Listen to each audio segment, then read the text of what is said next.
Yeah, unfortunately, the way my room is situated, my desk is like this close to the wall. And so my overhead light is behind me. And then that light is behind me. But if I have that on, that doesn't help Then matters it at like all. blasts from it. Yeah. Exactly. Yeah. You'll be able to I don't see me really know how even light worse. works, so I It goes, okay. Let me explain light to you, Elon. wow, this is actually great. This is my understanding of what light is. So, Okay. light is at the same time a particle and a wave. But I've Now, heard. don't ask me any more questions about that part of it. Okay. And then it goes real fast. And you can't see it. It's invisible. You can't see it when it's going by. But when it bounces off a thing and comes back and hits your eye, then you can see the thing. And so if you're facing away from a light, that's just going to mainly be bouncing off the back of your head. But some of it's going to hit the wall in front of you and hit back at your face, but not as much as if you were just facing a light source. Makes Huh. sense. All And right. That was great. that's why I'm wearing a suit and tie, because I know about light. Makes sense to me. Well, enough light chat. This is the Minneapolis-based ensemble Sprig of That, made up of Ilan Blanc, Isabel Damon, and Chrissy Bergmark. I believe I got those names correct in terms of Yep. pronunciation. Okay, whew. Thought we might have to do another take of that. My goodness. So how's it going? I guess that's the first question. How's it hanging? It's going good. We have been busy. We've been real busy. Mostly doing, I mean, not a lot of performances, though we did have a live stream concert yesterday. We've kind of been avoiding those as much as Sure. possible.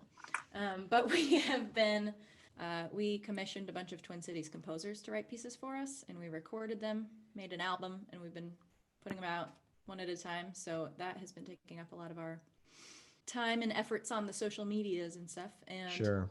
in our own time, we've been writing a lot of new music for ourselves. That's exciting. I did hear, I think it was a video on Instagram, perhaps, of a new Elon tune. Fresh. Yeah, that sounds promising. So, how was the live stream gig? Talk to me about that, because I have also been avoiding those, but I've been seeing more people doing it, as especially as kind of some venues open up. We did an at-home live stream, so the tech end was not my favorite part. Mm-hmm. There was a lot of details to figure out. I think when bands have the opportunity to do a live stream at a venue and more of that stuff is taken care of, I imagine it would be a little bit more relaxed. But yeah, the tech end is tricky because it's like another one of those ways where it's like, okay, do your job and then a bunch of other jobs too. But Yeah. it felt really good to perform for sure. And like I definitely felt like even though the audience wasn't live, it felt really nice to have that like performance energy. Cool. And just to jump off of what Chrissy was saying, I this is one of two live streams that we've done in the last year. Hmm. Yeah. The only one we've done in the since May or something. So I imagine if we were to do another one sooner than 8 months from now, and then maybe even another one after that, I'm sure we'd figure out the technology. But I mean, personally, I don't super love them as a performer or really as a watcher. But that's just me. I don't want to push that on anybody else. But yeah, like nice to have something to work towards. Nice to have a way to put some music out in a sort of informal way, but that still allows for some kind of connection more than just putting something online for people to watch whenever they want. Yeah, it's a bit different. And even when people are watching live, there's a real big difference between actual applause and people posting that like hands together emoji in the chat. Like it's a big difference. Like I get it. It's nice to see, but having that immediate personal reaction in an actual live performance is, oh, there it is. I don't know if that'll show up in the video, but yeah, Isabel just put the Zoom hands together to illustrate my point. Talk to me a little bit about, I love how all my questions are just like, talk to me about this. I don't interview on most occasions. You're You're doing doing a great. great job. Oh, oh, thank you. Thank you. I'm interested in this commissioning album process. I knew at a point in the past that you were kind of putting out a call for scores, especially for Minneapolis-based composers, which is where your ensemble is based. And I saw also, in addition to posting tracks from your album, you also have a podcast. It has become a whole thing. I mean, next month, I think it'll be 2 years since we first applied for the grant for this project.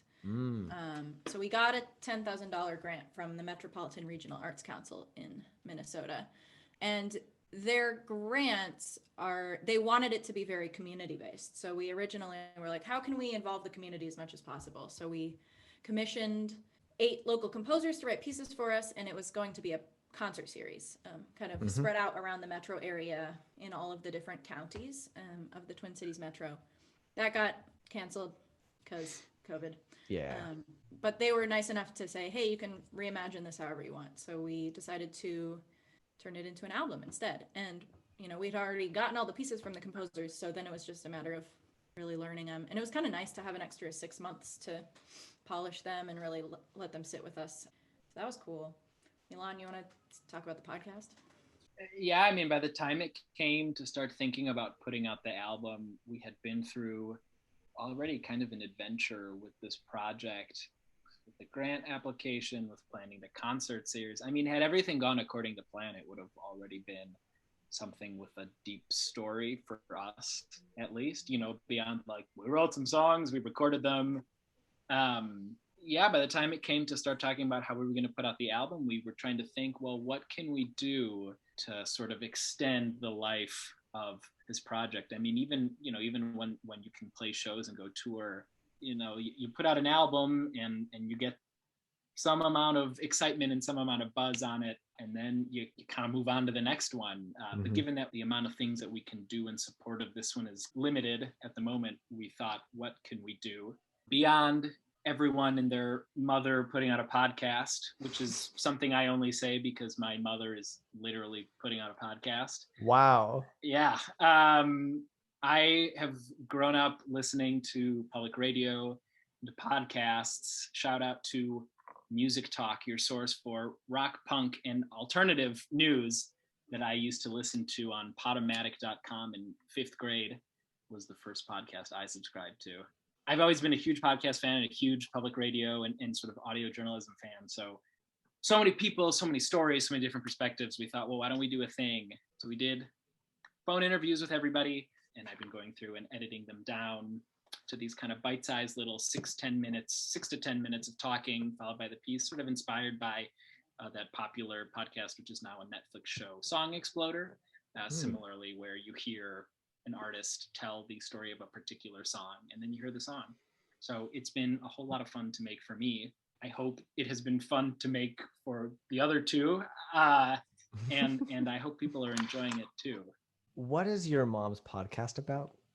It's an art history podcast. My mom's an art historian, and so cool. And my mom's from Mexico, so it's an art history podcast in Spanish. These bite-sized little 15-minute episodes about this painting or this wild event with that one artist or this thing. And so that's awesome. There will be a link below in the description. You're welcome, Mom. Yeah, that's a good shout out. Now, for those who are not familiar with Sprig of That, I should mention that they are a violin, guitar, and tabla trio. And I know both Ilan and Isabel from Lawrence University. And then I assume you both moved to Minneapolis. Tell me a little bit about kind of how this trio came together. Who are you pointing at? Isabel just pointed, but there's 4 of us here. You're pointing at me? Yes. Okay.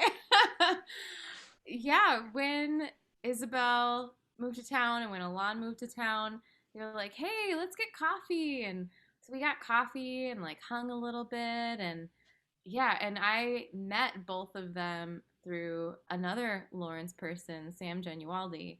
And so, yeah, we got together for coffee. And then at some other point, I was like, you guys want to jam? Like, you want to get together and play some music? And so then we did. And it was really fun and went really well. And I don't remember who said it first. Maybe I asked if we wanted to be a band first. You. I think it was me. Do you want to be a band? So yeah, then we were a band. We were almost named Redolent Railroad. What's the first word? Redolent? Redolent. I don't know what that means, but Okay. luckily Isabel came up with the brilliant name Sprig of That. And here we are today. 3 years later? Yeah. Wow. Yeah, I think that name worked out quite well. You talking about that reminds me of like the band dates that I've been on. I just moved to New York City, and like I've put my information out there, and someone like slides into my DMs, and then we're chatting, and we meet up for like a drink somewhere, and then it's kind of like, so are you feeling this? Because I'm feeling this. It's like, yeah, do you want to maybe do something? Like, it's so beautiful. But and you know what was really funny about it for me is that Chrissy is a few years older than Isabel and I, which I just mean to say, and very experienced, and very wise. So I showed up, and I'm like, I moved to Minneapolis. I don't really know that many people. I didn't move here for any particular opportunity or anything. And I say, oh, I'm gonna reach out to Chrissy. She is tapped in, and she's like this experienced, musician who is making it here. And it's really funny that a few years on, that was my first. Not that I know very much now, but that was my first experience moving somewhere and having to meet people and make relationships. And I knew the people I knew, and for the most part, as I started to connect with them and get to know them, it was like, you're not gonna like meet me and like me and magically like get me into playing in whoever's band, so in one way I remember being like, oh, Chrissy, and then like the 2 or 3 other people I knew, like, I'm gonna talk to them and we're gonna become really good friends, and then like bam, I'm gonna be on the Red Hot Chili Peppers or something. but I think like, I remember talking to Isabel and how flattered we felt that Chrissy was interested in playing with us, and so I think this didn't turn out to be in a situation where I met Chrissy and like instantly was showered with musical success and glory, but like this turned out to be an example of like the absolute like a lesson of like the absolute best way that things can go. Where it's like, wow, I met somebody, reached out, and it did totally change my life, even if not, in like this instant like pow way, but like that's a dream. I think, Sure. that's like a movie. I don't live in a movie. Yeah. I like met somebody and we started a band and we're still playing and done some cool things and we're going to still do them. So anyway, I just think it was like a very, I don't know. It was really great. Yeah. I think that's a very good point where we get kind of sold this idea that we'll like be playing on the sidewalk and then someone's going to come up and be like, you're a star, kid. I want you. I'll put your name in lights. Like we got this very kind of old-fashioned Hollywood idea of how that works. And this Chrissy doesn't sound like this, so you should have gotten the hint right away. Well, she doesn't now, but back then, yeah. Oh wow. Hey, I'm Chrissy. Nice to meet you. I had a cigar in my mouth. I was like, kids, do you want to play? Pinstripe suit, the whole 9 yards. Fedora. That would have been great. Absolutely. It's great that you've been able to continue doing so much this past year. Because I know for me, having this album has been a creative lifesaver in terms of giving me some sense of direction and creative purpose. 2020 was my year of no deadlines. So I didn't put any deadlines on myself. And when I was sending tracks out to performers and musicians, I tried my best to not be like, it's got to be in by Friday or something like that. I would occasionally message and be like, hey, you remember that thing that we talked about? Sorry about that. No, again, no worries. It was just, I knew that if I didn't reach out every once in a while, it'd be easy to forget. But I also didn't want to pressure people to get something in at a certain time. So that really worked out. Having a bit of that pressure off and having that project that I could put work and effort into was really, really nice. So I imagine it was the same for the projects you were able to do. Yeah, and I'll just say I think we got really lucky in a number of respects. I mean, one, it goes without saying that luckily we were healthy and we were safe and we were, for the most part, most of the time, financially stable. But even beyond that, I mean, exactly like you're saying, we had a project that for the most part we were excited about doing. Yeah. And also I think it was big for us that we had a project that we had a bunch of people that we were externally accountable to. It wasn't just a project that we were working on for fun. It was a project that involved a dozen other people, that involved a state agency, that involved money someone had given us, and involved reports. I mean, we had to do, to the degree that things have to get done. We weren't building ventilators, but we had things to do. It was we had deadlines that in some way we had to at least move towards. And third, I mean, I think another way in which we got really lucky is that we're a small group, and we had the ability to meet first outside when we started doing that, and then once we felt safe enough doing it, and that we were a small enough group to feel safe in a space that isn't enormous. Sure. So I think had that not been the case, I don't know what we would have been able to do this year. But given that it was the case, it definitely meant that we were able to move forward. That's nice. It definitely made me come to terms with musical technology in a way that I hadn't had to before. Like I had experience recording myself and stuff, but it always had been like, okay, that's good enough. Like I can hear myself, but it was also useful not only through the this album project, but unrelated singing and songwriting, to try my hand at improving my recording setup and being able to put out a slightly better sounding product at the end of it. So that was also nice. There's some good things that came out of all this. Some good things. Isabel, I remember Yes. that you were a member and perhaps even the founder of a Lawrence Fiddle Club. I was wondering if when you came to Lawrence, you were already like really into fiddling, or if that was something that kind of came about while you were there. I was inspired by Martha McDonald, who Elon played in a band with for a little bit, called what are you guys called? The infamous Inglorious String Dusters. The involuntary string band. Okay, close. That was pretty close. uh, You mixed voluntary metaphors string band. there. There it is. Yeah. Anyway, Martha was she was a couple years older than me, and a classical violinist and fiddler. And she grew up playing bluegrass and stuff alongside Suzuki violin. And I thought that was awesome. I always wanted to get into fiddling, but never quite made it before college. So I took a couple lessons with her. And then I kind of convinced her to start doing the fiddle club, kind of unofficially. And so she would lead some fiddle tunes every week, I think her senior year. And then when she left, I kind of took it over and went to some fiddle camps during the summer, kept learning more tunes. But it was really during my time in college that I kind of started exploring other genres outside of classical. Very cool. Well, and Chrissy, I mean, what's your relationship to string music? That's a good question. Like, I don't know, fiddle, guitar. Okay. What about you?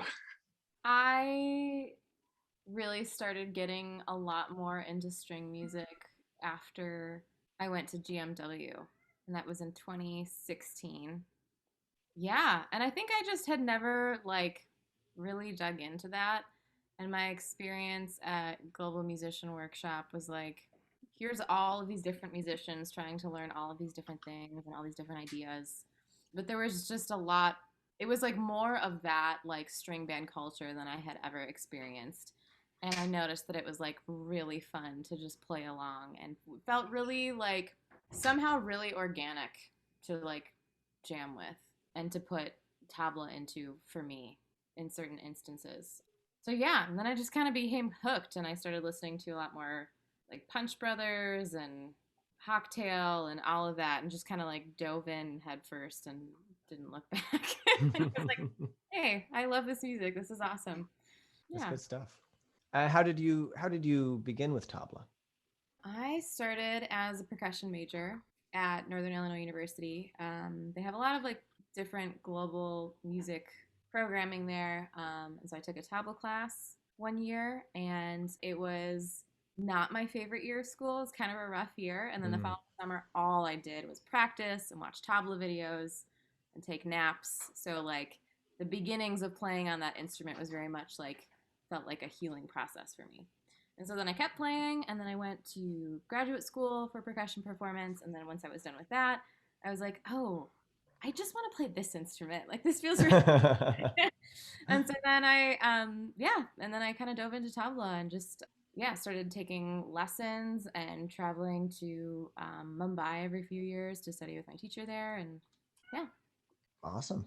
If you would like, speaking to the listeners, if you would like to hear Sprig of That, well, they have, they post their songs and videos every once in a while, but you can hear the amazing work that they did on Silver Buttons, which is on the upcoming album, Pictures and Inhibition, coming out April 30th. What was the process for recording that like? I know sometimes you're able to rehearse together, but oftentimes you're kind of spread out. How did recording that track kind of go down? Fun. I mean, we listened to it individually, kind of got a feel for it. It's that kind of fast tune to start, and then it goes into that slow section, and then back out fast again. So we kind of had an idea of, I don't know. So we all brought ideas, I think, to the table, and you gave us some guidance with the charts. We did rehearse it in person for a few days, and then recorded live. Like the three of us were all in the same place. Oh, nice. To record. We ended up swapping in a couple moments here and there. The way that our setup was, it allowed, depending on the particular moment and who was playing, oh, well, let's overdub this violin part, let's swap that one out and do another one, or we need to do this 4 bars of guitar. Okay, things were such that worked out okay. Yeah, I think it turned out really, really well. I kind of knew, given your sound, that they would kind of mesh really well with this particular high energy song. And I think it turned out quite well. Yeah. I have to ask about the story of the song. It took me much longer than I would like to admit to realize what the lyrics were and where they were from. Uh-huh. What can you tell us? What are you willing to reveal? Yeah. So, okay. This particular song, Silver Buttons, the language and the kind of imagery of this song is drawn from the popular, I think it's a hopscotch tune. I thought it was like a jump rope thing. It wound up being hopscotch. There's a lyric where I reference double Dutch, but technically it's not a jump rope song. Anyways, Miss Mary Mac. That was a long sentence. That was all one continuous thought. And this is a song that I learned in kindergarten. And I don't know. There was one day, it was in my head, because it's a catchy tune. A lot of those kind of early songs are. I was just like, what if Miss Mary Mac, but like mysterious? And it's the only song I've really written where I've just kind of taken imagery from some other song and played around with it. But it was so much fun because I could kind of play around with the subtext and create vagueness and potential for multiple interpretations. But the rhymes were already there. Someone had already written the song and worried about the rhymes. It was like, okay, 4th of July, up high, everything just kind of slotted together. And then the slow section that took a while to write. At first, it wound up being like some sort of self-referential thing to how the music sounded in that section. There was a lyric that said, going from Peter Gabriel to Billy Joel, because that's what I felt musically had happened between the kind of energetic sound to like this total piano man kind of slow piano thing. But I thought it was a little on the nose. So I wound up writing some lyrics that weren't so bad. They were just bad. They were just bad lyrics. But yeah, it resulted in a song where I'm even not entirely sure what it means. There's like a message about not hiding yourself and who you are from the world, but it could also be about drugs. I don't know. It's however you hear it, baby. Nice. Yeah. I love that. I grew up playing Miss Mary Mac as a clapping game. Oh, I see. Yeah. I don't know if I did the clapping bit. I did it as a clapping game in, I don't know, 2nd grade or something. Yeah. I've been thinking a lot about traveling because I'd like to do that one of these days. That'd be good to get out of this Brooklyn apartment. So I was wondering kind of where would you most like to go? Is there like a particular place? I have been dreaming up a European tour for us. We befriended a nickel harpa player from Sweden, so Hmm. go there, jam with them. I know somebody who directs a tiny theater in rural Italy, so we could play a show there. That sounds awesome. I don't Is that know. all? Is that all you got? That's all I got so far. Okay. You got two places. You got two places. That's not bad. Oh, well, no, and then I have some friends that have an apartment in Amsterdam, and they know the music scene there really well, so we could do that. Okay. It's I mean, that's starting to look like a tour. That's coming together. Yeah. I feel like if you have at least 3 spots, you could call that a tour. My personal COVID-free fantasy is just being on the New York subway. New York like a bunch of times in 2019, and I loved it so much. Mm-hmm. Just like, I don't know, like experiencing people like up close and personal that way again is like definitely just like commuting. Interesting. Yeah, I miss that. Yeah. That's like, I'd love to do that again. But yeah, honestly, I don't care where it is. I just want to play a live show again. For sure. That's like, yeah, like watching some of the videos of us playing throughout this last year. There have been moments where I'm like, wow, I'm really glad I did that, but also just like, oh, I miss that. And I don't really care where. I mean, it could be New York, it could be Italy, it could be rural Wisconsin. I'm like down for any and all of it. Yeah. We got some Wisconsin connections. I think we could pull some strings. Oh, yeah. I know that you are all independent musicians of your own accords and have other projects going, like Lady Spruce for Isabel, or what's that funk band you're in, Alon? Porky's Groove Machine. Porky's Groove Machine. That's right. How are these other musical projects coming along? Are they on hiatus? Are they developing? What's the sitch? Yeah, Lady Spruce is a band I'm in with a couple other string players, and we actually started playing together about the same time that Sprig did. But it started out just much more chill. Like we just met up, drank some coffee, and played tunes together on Mondays. And then like a year and a half in, we're like, maybe we should play a show. Like we have a lot of tunes. And then like a year and a half later, we're like, maybe we should make an album. So we recorded an album in the fall, which was really fun. I really like playing with those gals. It's Julia Floberg on cello and Aubrey Weger on violin, and then we all sing 3-part harmonies and stuff. Aubrey also plays banjo sometimes, and Julia plays some mandola. Oh, mandola. Oh, that's cool. Yeah. It's fun. We do like fiddly stuff, and we've found a niche in doing string arrangements of classic rock tunes. Oh, interesting. Simon and Garfunkel and the Beatles and stuff. Is there any particular arrangement that you thought worked the best? We have a pretty elaborate one of I've Just Seen a Face, the Beatles, that we put together for a band competition a couple summers ago. Cool. That one's pretty fun. And then we do Homeward Bound by Simon and Garfunkel, and that like leads into a Scottish jig, which is kind of funny, but Oh, that's cool. Unusual mashups. Yeah. I love 3-part harmony. Controversial statement, I know, but you put 3 voices together, singing different parts. Man, that sounds good. That is all. I agree. So how's Porky's going, Elon?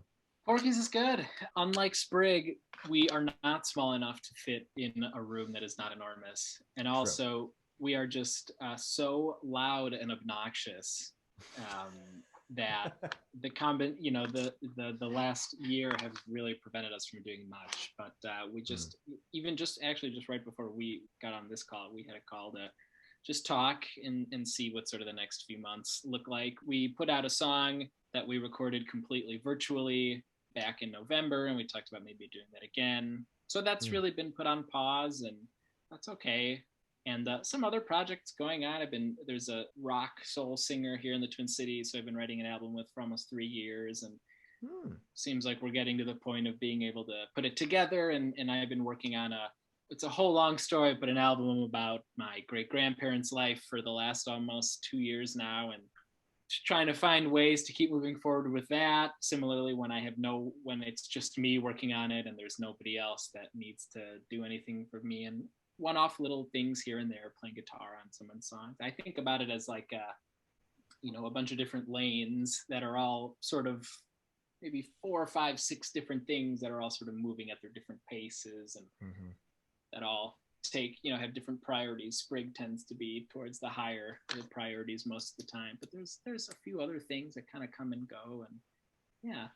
Nice. That's exciting. Well, Porky's is such a fun group and a fun sound. So I look forward to when you're able to make even a bit more music in the future. And Chrissy, when you're not the tabla player for Sprig of That, what are you up to? I love playing improvised music.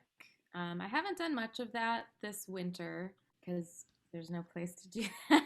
Yeah. But I did put some outdoor shows together over the fall, which was really nice, and played with some folks, and starting to kind of pick that back up and think about that.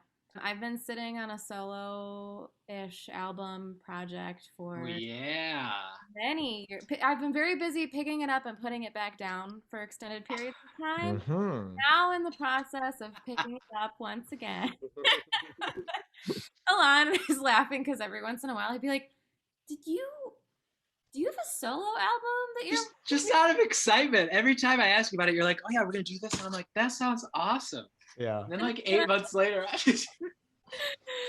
yes. So I'm picking that back up again. Yeah. Cool. Yeah. Now, is this an album of instrumental tabla, or is there singing as well? Or it's tabla focused, but it's a lot of like, when I tend to compose, I like to write all the notes. Because although I'm the tabla player, I have a background in percussion. And so like when I hear something, the way that I've approached that in the past is like my natural tendency is to want to write everything out. But I love playing improvised music. So kind of my focus around this album is like, first of all, coming up with a better framework for how to write improvised music for myself, because I think it's just something I need to work on. And so I've been working on that and just composing more regularly. And then also I just want to get in a room with musicians that I love playing with and see how that all works. So that's my idea behind it. It's pretty basic, but I'm excited about it. I feel like I'm making some strides forward in competition land. So well, that's always good. Yeah. Oh, that'll be exciting. Yeah. I think we may be wrapping up. You can tell I'm just naturally bringing the conversation to a close by the fact that I'm saying it's time that we're wrapping up. I'll just make a point about that. It's sometimes like I think about like musical cues. You know what I mean? Sometimes it's like, I don't know. It's like, one more time, 2 bars, 1, 2, 3. It's like, don't worry, no problem. If we got to get to the end, let's just wrap it up. We'll make it obvious. It's no problem. We don't need to be subtle about it. I'm cool with that. I'm all good with that. Okay, cool. In fiddle music, you put your toes in the air.